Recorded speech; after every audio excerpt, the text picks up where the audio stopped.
Kembali lagi di channel ini, tempatnya kisah nyata penuh makna. Sebelum kita mulai, jangan lupa bersyalawat untuk Nabi Muhammad Shallallahu Alaihi Wasallam.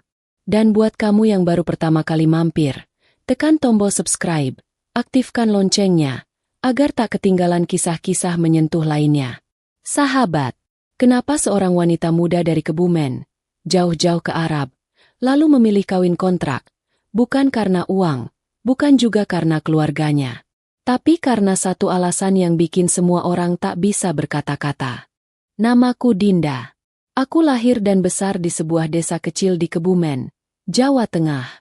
Rumahku terbuat dari kayu tua, berdiri sederhana di tepi sawah milik orang lain.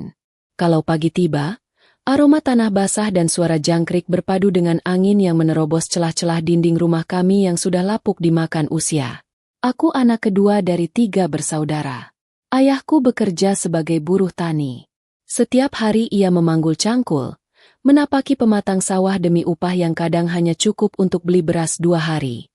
Sementara ibu, meskipun tubuhnya lemah karena pernah keguguran, tetap berjualan gorengan di depan sekolah dasar, agar aku dan adik-adikku tetap bisa sekolah. Kami bukan keluarga yang penuh tawa, tapi juga bukan keluarga yang penuh keluhan. Kami bertahan, dengan syukur yang tak pernah kami teriakan, hanya kami simpan dalam dada. Aku menyelesaikan sekolah di SMK jurusan pertanian. Banyak teman seangkatanku merantau ke kota besar. Tapi aku tahu, aku tak punya cukup uang untuk ke Jakarta, apalagi kuliah. Pilihanku hanya 2, tinggal dan membantu ibu berjualan, atau pergi jauh, sangat jauh, demi harapan hidup yang lebih baik. Waktu itu, usia baru menginjak 19. Tapi malam-malamku penuh renungan seperti seorang tua yang tak lagi percaya impian. Aku sering naik ke loteng rumah, memandangi langit. Suatu malam, aku mendengar ibu menangis pelan, menyembunyikan tangisnya dari kami. Ia menutup wajah dengan selendang, lalu berkata pada ayahku, "Kalau Dinda punya pekerjaan tetap, mungkin adik-adiknya bisa tetap sekolah." Kalimat itu seperti tamparan. Malam itu aku tak bisa tidur. Aku menatap langit yang bertabur bintang dan berkata dalam hati, "Ya Allah, jika jalan keluar itu ada di luar negeri, maka kuatkan aku. Aku akan berangkat, asal ibu tak perlu menangis lagi." Beberapa minggu kemudian, aku mendaftar ke Pejitki, lembaga penyalur kerja luar negeri.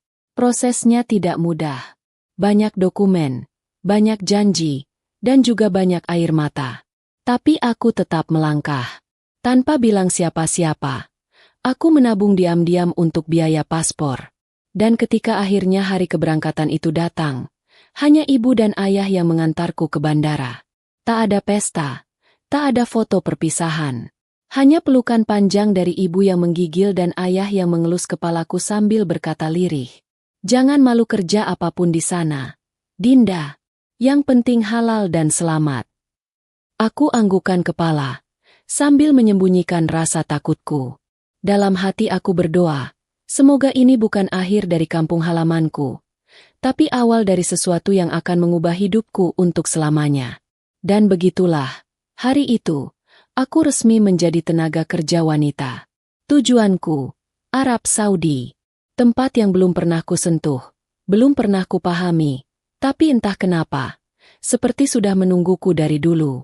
Pesawat itu mendarat di Arab Saudi saat fajar mulai menyingsing. Udara di luar begitu kering, dan angin gurun terasa tajam seperti pisau yang mengiris kulit. Ini adalah pertama kalinya aku menginjakan kaki di tanah asing, tanpa satupun orang yang ku kenal. Aku hanya membawa 1 koper kecil, sehelai jaket tipis, dan hati yang penuh harapan bercampur takut. Setibanya di tempat penampungan sementara, aku dijemput oleh seorang pria tua berjubah putih. Ia adalah sopir dari keluarga majikan baruku. Perjalanan menuju tempat kerja memakan waktu hampir 3 jam, melewati padang pasir yang luas dan kosong. Aku hanya diam, menggenggam erat tali tas kecilku. Dalam hati, aku terus membaca sholawat, agar Allah menjaga langkahku di tanah yang belum pernah ku tahu sebelumnya. Majikanku adalah keluarga terpandang pemilik perkebunan kurma di pinggiran kota kecil dekat Riyadh. Rumah mereka besar dan dikelilingi pagar tinggi. Tapi tempat tinggalku sangat sederhana. Kamar kecil berdinding batu dengan satu kasur tipis dan kipas angin yang berderit pelan saat malam. Tak ada AC, tak ada lemari. Tapi aku bersyukur.